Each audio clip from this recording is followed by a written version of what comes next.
I made a build with 99 perimeter defense so you don't have to.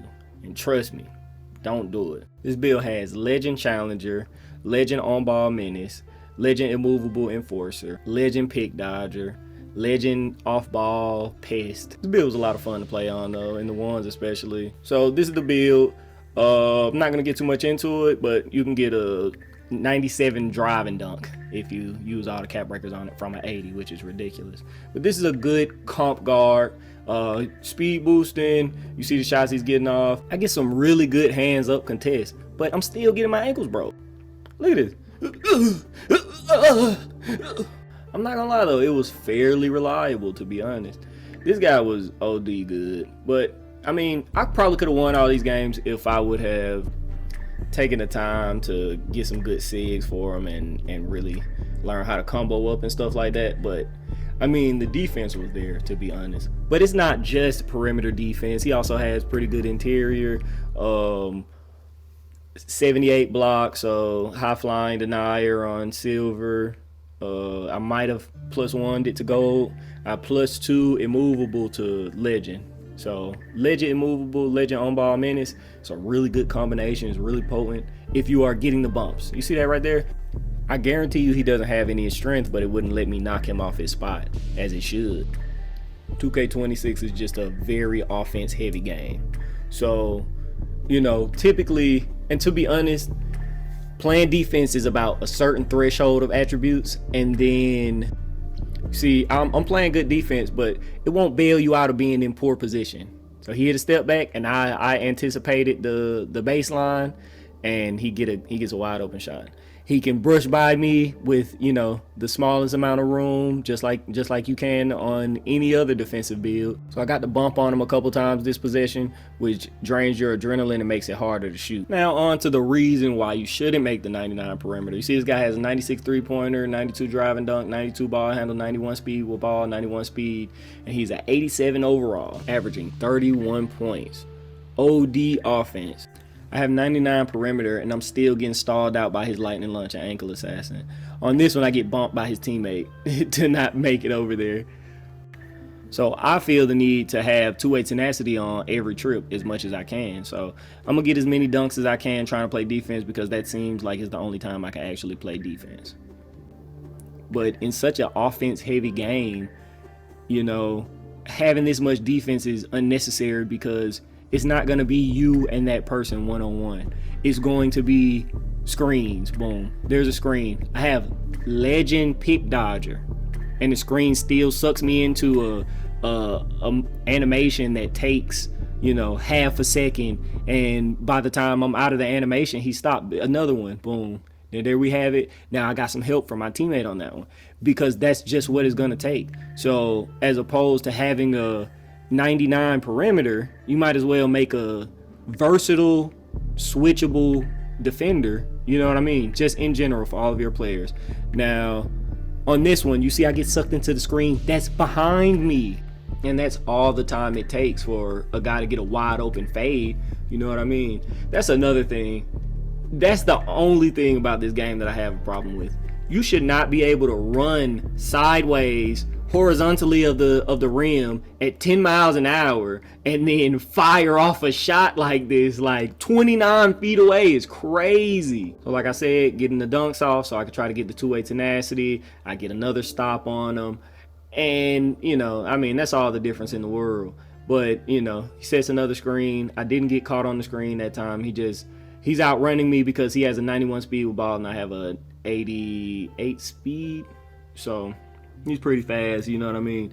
But he got a few shots off like this that were like in transition, and he's just literally running around, and it doesn't matter, you know. I did get a stop there with his badge on, so I don't think he was inning. Tempo shooting is just the meta, man. It seems like tempo shooting is your real unchanging time, and especially when it comes to fades, because there's no variance in fades. It's the same timing every time. As you can see, my man just has one of those builds. He is committed to offense. You see I'm on the break? Nope. That's his skill set, is what he does. So with that, he has 30. One of my teammates thinks he could do a better job, and so I let him try. After this one play, he doesn't want to get cooked, so we decided to double team. But there are other variables like momentum, two-way tenacity, things of that nature. So defense is very possible. So you see, we're going to double team, one person on each side of the screen. This next one is a double screen. So we each pick a area of the screen. So I get onto the outside. One guy stays on one side of one screen. One guy stays on the inside of both. And we're able to get the stop. In this one, he beats me to the spot and I couldn't cut him off, so my big helps. In this one, I get screened and then my big helps. So, you know, it's all about team efforts. Everybody has lapses. Everybody's gonna wanna be there for each other because you want somebody to be there for you. You know what I mean? At the half, we're up. I'm the player of the half. He has 35 on my head, but I have 14-8, so, you know, similarly, I'm probably responsible for about the same amount of points in total. And I guarantee my teammates like me more than his teammates like him, especially doing all that in a losing effort if they lose the game. Like, it's all good when somebody's carrying you and you guys are winning, but you're gonna feel some type of way if he misses you 5 times, 10 times on open threes or open cuts to the lane, and he has 30 shots taken and you guys lose the game. So, you know, that's why we're doubling him up and just kind of making it difficult for him. You see, I'm feeding all of my teammates. Everybody's getting the ball. Everybody's getting touches. Everybody's getting points. Now, pay close attention to this next clip. The subtlety in some of these ankle breaker animations, such as this one, it frees me right here. Boom. Because of his lightning lunge and ankle assassin. So you have to understand that defense is a team effort. The more teammates you have, the more effort it's going to take from other teammates, because that's more people that could set screens. There's more people that could be threats. So that's the point of having a switchable defender. So here I get up the lob so I can get two-way tenacity. And on defense, we are just ignoring the AI at this point. I'm switching myself onto the AI, and then I'm going back to guard my guy. And so now they are starting to get other people involved just a bit. I mean, I think he has 47 at the end of the game and the other guy has 20. And I think one other person has 8 or something like that. So it's not like, and I love high power offense. Me and my teammates benefit from it as well. So I have absolutely no problem with the contest system whatsoever. You see, we get off a really balanced attack. 3 people with 20 plus. 12 and then 15. Everybody was pretty efficient. I didn't notice that he averaged 31 until I looked back at the clips. So I don't know. 43% from 3. You be the judge of whether or not he's in it. I don't believe so. This next game, you can see that, I mean, this is not a comp guard at all. He's just a decent PG, you know, just coming to run with his friends and whatnot.